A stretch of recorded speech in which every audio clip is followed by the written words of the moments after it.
Today is Friday of the fourth week in Ordinary Time. The story of the beheading of John the Baptist is the stuff of great art. It is horrific, of course, though unremarkable by the standards of the Taliban, Al-Qaeda, or the mean streets of New York, Chicago, or Los Angeles. To hear the story in a new way, read Oscar Wilde's play Salome. Written in French in 1893, then translated into English, the critics have not treated it kindly then or now. But I lump these critics in with the bishops. No imagination, no heart. And I proceed to love the play as an expression of Wildean excess. In the first scene, minor characters introduce us to John the Baptist, known as Jochanan, who remains unseen in a deep cistern, and Salome, the spoiled, bratty daughter of Herodias, now wife of King Herod. Salome imagines the imprisoned Jochanan whom she cannot see. I am amorous of thy body, Jochanan. Thy body is white, like the lilies of the field. Neither the roses of the garden of the Queen of Arabia, nor the feet of the dawn, when they light on the leaves, nor the breast of the moon as she lies on the breast of the sea, there is nothing in the world so white as thy body. Suffer me to touch thy body. Herod appears. The moon has a strange look tonight. Has she not a strange look? She is like a mad woman who is seeking everywhere for lovers. The clouds are seeking to cover her nakedness, but she will not let them. Salome, come drink a little wine with me. I have here a wine that is exquisite. Dip into it thy little red lips, that I may drain the cup. Salome, dance for me.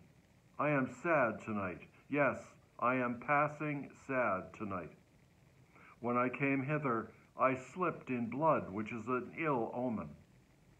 I also heard in the air a beating of wings, a beating of giant wings.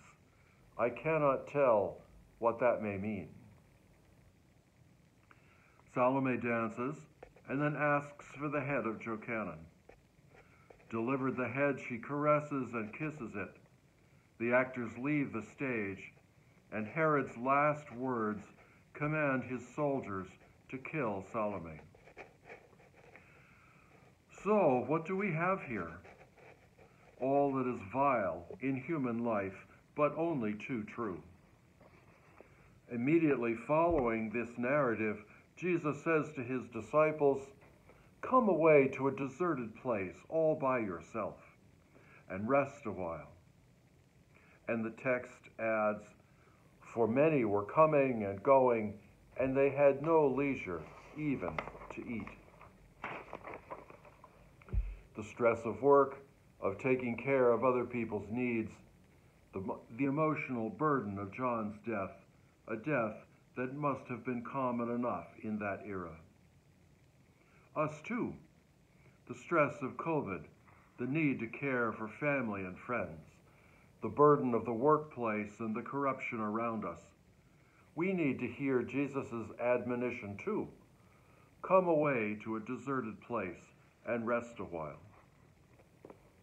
It is our one recourse to the stress and burdens of our present day, to intuit God's presence, perhaps even affirming and strengthening love. When we are busy, extended time for prayer may be more difficult, but it is much more necessary. So pray in concentrated form. Pray out of desperation. Pray deeply in the little available time. Look at something natural, trees, birds, the sky. Breathe deeply. Let go in your body. Trust that which is love is pouring into you. Trust that whatever you are not accomplishing in these moments, will be accomplished through your newly found energy and God's grace. As you return to the stress, carry this moment with you.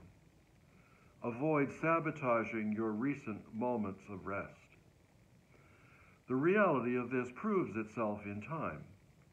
So go with God and let it all be what it is.